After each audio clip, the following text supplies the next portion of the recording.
Bismillahirrahmanirrahim. Tolong bantu saya dua hal. Yang pertama, fokus kepada tema, ya.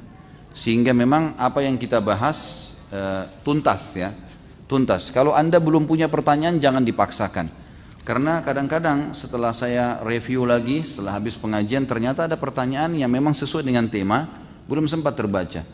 Sementara yang lain kayak bab sholat, bab yang lain ini kemudian dikaji lagi padahal sudah pernah ditanya. Kalau Anda baru hadir, belum tahu, bisa ikutin di YouTube, ada macam-macam kita dinaikkan. Yang kedua teman-teman, tolong, ini bertakwalah kepada Allah. Saya berharap mengajak teman-teman yang hadir dalam majelis ilmu, jangan menjadi penyebar fitnah.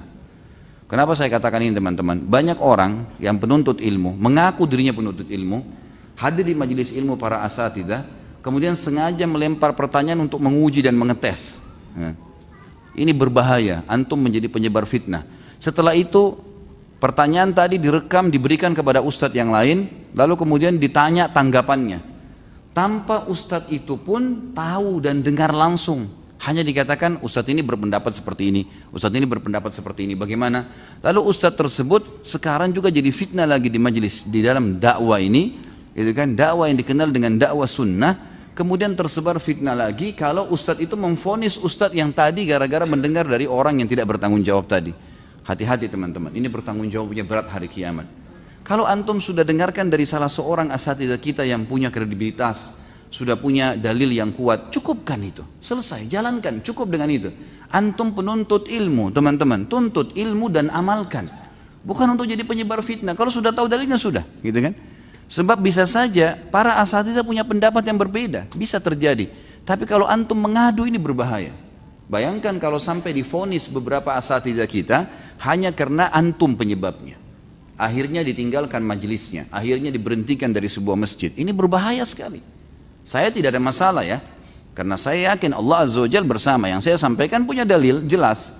Saya sampaikan apa adanya dan dipertanggungjawabkan, diangkat di YouTube. Dan saya juga membuka diri untuk bisa diberikan masukan kalau saya salah, tidak ada masalah. Tapi ini peringatan saya secara umum. Secara umum, karena ada sering saya temukan pertanyaan yang terulang-ulang. Saya sudah ingatkan teman-teman, tolong jangan libatkan saya ke pertanyaan bagaimana pendapat Ustaz tentang si fulan atau tentang organisasi tertentu. Jangan, itu nggak perlu. Juga dalam majelis ilmu, dalam pertanyaan, selain jangan sebabkan fitnah. Kalau antum sudah dapat pendapat dari seorang ustadz dan punya dalil, jalankan itu, cukup. Jangan tanya lagi ke ustadz lain, antum jadi bingung nanti. Ya, kecuali memang antum masih ragu dan butuh memang ilmu. Tujuannya untuk itu. Tanyakan, saya dengar dari ustadz ini seperti ini, dalilnya begini. Bagaimana menurut ustadz? Dan itu bukan ditanya secara umum. Tanya pribadi karena ingin meyakinkan diri. Tapi ini enggak teman-teman, untuk menunjukkan kualitasnya dia, untuk menunjukkan bagaimana di ustadz lain kalau ustadz itu salah, dan seterusnya terjadi pertikaian di antara kaum muslimin, dan bahaya kalau para ulama dan para duat yang sudah ribut, gitu kan? Ini umat yang jadi korban, orang-orang yang tadinya bisa belajar jadi terhenti gara-gara fitnah antum nih. Ini tolong saya ingatkan, bertakwa kepada Allah, jangan begitu. Tanya kalau butuh, kalau tidak butuh jangan bertanya. Dulu kami dididik oleh para masyayikh di Madinah, saya ingat betul di kampus itu, dosennya datang 50 menit padat materi. Kalau ada yang mau bertanya, kejar syekhnya keluar dari kelas, nggak ditanya di kelas. Jadi nanti orang yang bertanya betul-betul dia butuh, untuk menghindari jangan sampai ada orang yang sengaja melemparkan pertanyaan fitnah, orang yang lain yang sudah faham jadi berubah pemahamannya. Itu berbahaya sekali, gitu kan? Jadi ini perlu digarisbawahi teman-teman sekalian. Yang kedua, berhubungan juga dengan masalah ini. Kalau bertanya teman-teman sekalian, bertanya ini memang ikhlaskan niat untuk mendapatkan ilmu. Betul-betul saya ingin mendapatkan ilmu. Tidak perlu, tidak usah bertanya. Ya.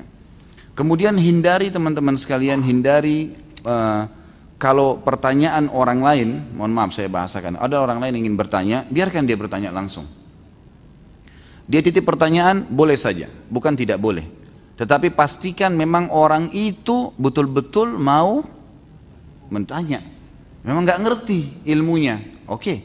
Tapi kalau dia titip, ternyata sama saja dengan kasus orang yang pertama tadi, mau nyebarin fitnah, cuma dia tidak mau langsung, maka ini jadi masalah. Hati-hati teman-teman sekalian. Jadi majelis ilmu itu majelis yang mulia, jangan dijadikan kekacauan ini, gitu kan? Saya sering, subhanallah, beberapa kali saya dapat tanggapan, gara-gara ada yang bertanya pada saya jawab, lalu kemudian ada vonis-vonis, dan yang vonis ini dari orang-orang yang Allahu a'lam. Saya tidak tahu mereka memang penuntut ilmu atau bukan, Bukan, tapi mereka sudah menfonis ini, itu, sampai akhirnya para asatidzatun berbicara hal-hal yang luar biasa, tanpa ada konfirmasi, gitu kan. Jadi sebaiknya jangan menjadi penyebar fitnah teman-teman. Tanya yang diperlukan saja dan bertakwalah kepada Allah. Penting itu ya, digaris bawahi.